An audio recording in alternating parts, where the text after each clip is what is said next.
Hello မင်္ဂလာပါညီမလေးဟုတ်ပါမင်္ဂလာပါဟုတ်အဲ့ဒါဆိုလို့ရှိရင်ညီမလေးကဒီကိုဂျာမနီကို language school နဲ့ရောက်နေတာเนาะဟုတ်ပါတယ်ဟုတ်ဟုတ်အဲ့လိုဆိုတော့ဒီအတွက် visa processing လေးရယ်ဒီမှာဒီကိုရောက်လာတဲ့အဲ့လိုအတွေ့အကြုံလေးတစ်ချက်လောက်အဲ့ဒါလေးပြောပြပါအောင်ဆိုညီမလေးရဲ့ background info လေးနဲ့တစ်ချက်လောက်မိတ်ဆက်ပေးပါအောင်တကယ်ပါပထမဆုံးပေါ့နော်ညီမနာမည်ကတော့တင်းယိုဝီဆန်လို့ခေါ်ပါတယ်အဲညီမကတော့မြန်မာနိုင်ငံမှာတော့ကိုးသိန်းမှာတက်ခဲ့ရပါတော့ဂျာမန်စာကိုအမ်2023လောက်ကနေစပြီးပြန်တက်ခဲ့တကယ်တော့2019မှာဂျာမန်အဲ့ကိုးသိန်းအပ်တာဒါပေမဲ့ကိုဗစ်တွေနဲ့ဟိုဟာဒီဟာဖြစ်တော့အဲ့မှာကျောင်းမတက်ဖြစ် in person မဖွင့်တော့မတက်ဖြစ်ဘူးဆိုပြီးနားလိုက်တာတော်တော်ကြာသွားရပေါ့နော်ပြီးတော့ပြန်တက်ဖြစ်တဲ့အချိန်မှာလည်းinternship တက်တယ်ဆိုပေမဲ့BI လောက်ရောက်တဲ့အချိန်မှာအတန်းကလူမပြည့်မဖွင့်ပြီးတော့အတန်းဆက်တက်လို့အဆင်မပြေဘူးအဆင်မပြေတော့အစတော့ Australia နဲ့ join မယ်ပေါ့နော်ဂျာမနီကိုဒါပေမဲ့အတန်းကဆက်မဖွင့်ပြီးတဲ့ခါကျတော့စောင့်မဲဖြစ်ဦးကလည်းအခုကတည့်ရတာအရန်ခက်ခဲတယ်မြန်မာနိုင်ငံမှာအရန်လူပြီးဖြစ်ရလို့ဖြစ်နေတော့အားနဲ့language visa နဲ့များသွားလို့ရမလားပေါ့အစကတော့တော်တော်များမရဘူးဒီကလက်မခံဘူး visa လည်းမပေးဘူးပေါ့အဲ့လိုမျိုးပြောကြတယ်ဒါပေမဲ့try ကြည့်လိုက်ပါမယ်ဆိုပြီးတော့တငယ်ချင်းတယောက်ကလည်းသူ့ကိုကသူ့ခေါ်ပေးရဆိုတော့သူနဲ့ချိန်ပြီးတော့သွားဖြစ်ခဲ့ပေါ့နော်အဲ့ဒါနဲ့ language visa လျှောက်တာရသွားတယ်visa process ကတော့အဓိကอืมပြင်ဆင်ရကိုယ့်ဘက်ကစာရွက်စာတမ်းနေပြင်ဆင်ရတဲ့အပိုင်းပဲနည်းနည်းကြာသွားတာအကြောင်းအပ်တာတို့ဘလော့အကောင့်ထည့်ရမှာလည်းနည်းနည်းဒုက္ခရောက်တယ်ပေါ့နော်မြန်မာနိုင်ငံကနေလှမ်းထည့်လို့မရတဲ့အခါကျတော့နိုင်ငံခြားအမှားကိုလှမ်းထည့်ခိုင်းရတာတို့အဲ့လိုမျိုးလေးနည်းနည်းအခက်အခဲကြုံခဲ့ရတယ်ပြီးတဲ့အခါကျတော့ဗီဇာလျှောက်တဲ့အခါသူတို့ကကိုကြောင်းအပ်ထားတဲ့ရက်နဲ့2 ပတ်ပဲခွာပြီးစောပြီးသွားခွင့်ပေးရပေါ့နော်အဓိကကတော့အဲ့ဒါပါပဲဟုတ်ပြီးတော့ညီမလေးပြောတာဟိုinterview ဝင်ရတယ်ဆိုလို့လေပုံမှန်ဟုတ်ကျောင်းသားတွေဆိုရင် interview မဝင်ရဘူးလားလို့အမတို့တုန်းကတော့မဝင်ခဲ့ရဘူးခုတော့ဘယ်လိုပြောင်းသွားလဲမသိဘူးအခုကတော့ညီမအင်တာဗျူးတောင်းဝင်တော့ကလည်းအဲ့လိုဒီယူနီပဲဖြစ်ဖြစ်ဘာပဲဖြစ်တတ်တဲ့သူတွေလည်းအင်တာဗျူးဝင်ရတယ်ညီမတွေးခဲ့ရပါတော့။ကျောင်းလျှောက်တဲ့သူတွေအ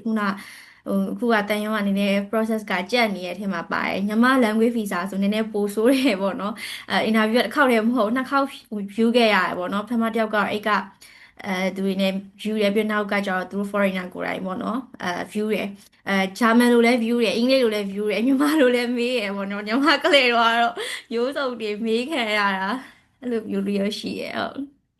အဲ့ဆိုညီမလေးကဟိုကိုယ်ထဲမှာအဲ B1 speed ထားပြီးတော့မှဒီဘက်ကိုအခု base fine နေပေါ့အဲညီမက B1 ဆိုမဲ့ B1.1 ပေါ့ကွယ်ပြောရမယ်ဆိုရင်8ထိပဲတက်ခဲ့ရတာတက်ခဲ့ရပြီးတော့ဒီဘက်ကကျောင်းကကြတော့ဘယ်လိုလဲဆိုတော့ကိုကြိုက်တဲ့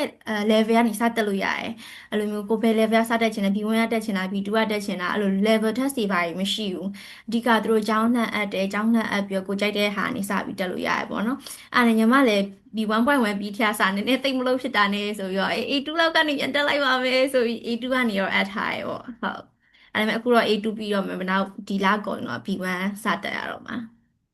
อ๋อဟုတ်ကဲ့ဟုတ်ညီမလေးဒီဟုတ်ကျောင်းကရောဘယ်ကျောင်းလဲမသိဘူးကျောင်းနာမည်လေးဟုတ်ချက်ကျောင်းနာမည်ကတော့Spark Schule Active ပေါ့နော်နာမည်ကတော့အဲ့ဒါသူကတော့အဲ့လိုတခြားမြို့တွေမှာလည်းရှိရညီမအခုနေနေရတော့ Bielefeld မှာနေနေရပါတော့သူတခြားအဲ့ Munich တို့ Frankfurt တို့မှာလည်းရှိရလို့ပြောတယ်ဟုတ်ကျောင်းခွဲတွေရောရှိရ ဟုတ်ကဲ့ဟုတ်အဲအဲ့ဒီတော့အတန်းကလေညီမလေးတတန်းကို course ကဘယ်လောက်ပေးရလဲ cost ကဈေးကတော့400ကျော်ကျော်လောက်ပေါ့အဲ6ခုကို3000ကျော်လောက်ပေးရ3300လောက်ကျရဲဆိုတော့ total အဲ့လောက်ကျရဲဆိုတော့တစ်ခု400ကျော်လောက်ကျမယ်နေတူညီမလည်းအသေးစိတ်ရုပ်တရက်6ကြီးခုဆိုတာ6ခုဆိုတာဘာကိုပြောရအာလဲ6ခုစာတလတော့ကွာ level တစ်ခုကို level တစ်ခုကိုအဲတလကျရဲဥမာ A A 2.1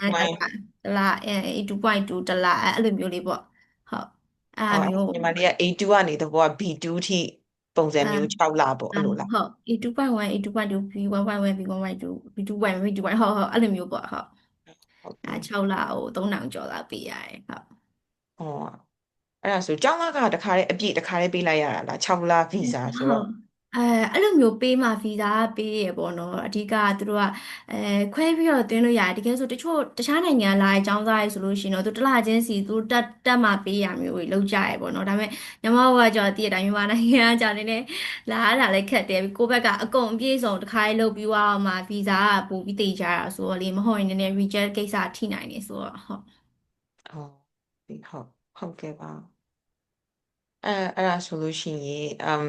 သူကညီမလေးpart time မလုပ်လို့ရလားဒီတက်နေတဲ့အချိန်မှာဟုတ်လုပ်လို့ရတယ်သူတို့တပတ်ကိုနိုင်20လားမသိဘူးဗီဇာတဲမှာတခါတည်းရေးပြီးရပေါ့နော်အလုပ်လုပ်ခွင့်ရှိရဆိုတဲ့အကြောင်းဒါပေမဲ့ဖြစ်ချင်တာကညီမရဲ့ passport ထဲမှာအဲ့စာရွက်ကြီးကတ်ဖို့သူတို့ကတ်ပေးဖို့ကြံခဲ့ညီမလည်းဗီဇာရပြီဆိုပြီးပြောပြီးတော့ဟိုဟာဖြစ်သွားတယ်ပေါ့နော်ဒါပေမဲ့လုပ်လို့ရတယ်တဲ့တစ်ချက်တော့မေးပြီးသွားတယ်တခြားတငယ်ချင်းတွေကအဲ့ဒီစာရွက်တွေကတ်ထားပြီးအဲ့နဲ့ဒီလက်ရောက်ကောတငယ်ချင်းဟဲ့ဘာလို့နင်းမအဲ့စာရွက်မပါလဲပေါ့ငါမသိဘူးလို့ မစစ်ခဲ့ဘူးအဲ့ဒါလည်းကတ်ပေးမယ်ဆိုတာလည်းမသိခဲ့ဘူးဒီရောက်မှပဲသိရအဲ့တော့ကတ်ပြီးလာမယ်ဆိုရင်အဲ့စာရွက်ကကတ်ပေးလားမကတ်ပေးလားစစ်ခဲ့ပါလို့ညီမတို့ပြောပါဆိုလို့ဟုတ်တယ်သူကနှစ်မျက်နှာတစ်မျက်နှာဗီဇာရယ်နောက်တစ်မျက်နှာဟုတ်တယ်အဲ့ဒီအလုပ်လုပ်ခွင့်ဟုတ်လုပ်လို့ရတယ်ဟုတ်တယ် ဆိုတဲ့ဟာရယ်ဟုတ်တယ်ဟုတ်ပြီအခန်းကြတော့ညီမလေးဘယ်လိုရှာလဲဟိုကနေပဲလမ်းရှာတာလားဟုတ်အစားတော့အခန်းရှာမယ့်ကိစ္စလေးနဲ့စိတ်ပူရပေါ့နော်ကိုကလည်းဒီမှာအတိအတိတ်မရှိဘူးတငယ်ချင်းတွေရရှိရဆိုပေမဲ့လည်းသူတို့လည်းသွားပြီးတော့အပူမပေးချင်တာနဲ့ရှာတိုင်းလည်းပတ်စံအစီကြည့်ရကွယ်အဲ့လိုမေးလိုက်သေးတယ်ယူလေးရောက်တော့ပေးရမယ်ဆိုတော့မပေးချင်ဘူးမပေးချင်တော့တငယ်ချင်းတွေကVK ကဇူးလို့ပါဦးကနေအဲ့လို application ညနေရှာကြည့်ပါလားတဲ့ဒါမဲ့ scam နေမိမှလည်းစိုးပါပေါ့နော်နဲ့ဒါမဲ့ကိုကကိုအဲ့လိုစာရေးလိုက်ပို့တယ်ကိုနေမဲ့မျိုးနဲ့ကျောင်းနဲ့နီးရဲ့အိမ်တွေကိုလိုက်ရှာရဲ map ကနေလိုက်ရှာရဲပြီးတော့ စားလိုက်ဖို့ဆက်သွယ်တော့3အိမ်လောက်တော့ဆက်သွယ်လိုက်တယ်ဒါပေမဲ့တစ်ခုကကြတော့ညီမရောက်မလာထပ်ဝေးနေတော့နေလို့အဆင်မပြေဘူးအဲ့တော့တအိမ်ကတော့အဆင်ပြေသွားတယ်ပြီးတော့သူနဲ့ WhatsApp ကနေစာပို့ပြီး video call တွေပါပြောအဲ့လိုမျိုးလူတွေပါတေချာတွေ့လိုက်တော့အဆင်ပြေသွားတယ်ဟုတ်ပြီအဲ့ဒီကတော့နည်းနည်းလေးတက်တာမဲ့ထင်တယ်နော်ကိုလက်ဖက်ကအခုညီမလေးဟုတ်တယ်အခန်းဘယ်လောက်လောက်ပေးရလဲညီမအခန်းကတက်တာရဲ့ဟိုကအခုကVK မှာသူညီမအပေါင်းဆို3ယောက်ပေါ့နော်နေရညီမတက်လောက်350လောက်ပဲကုန်တယ်မဆုံးနော်ဟုတ်တက်တာငါးချက်လောက်ပဲအဲ့ဒါဆိုရင်ကုန်တယ်အခန်းထဲမှာဟာတွေကတော့တော်တော်များများတော့သူတို့ရသိရတဲ့အတိုင်းပဲဘာပစ္စည်းမှမပါကြဘူးတကယ်တော့ဒါပေမဲ့အရှိကနေကတယောက်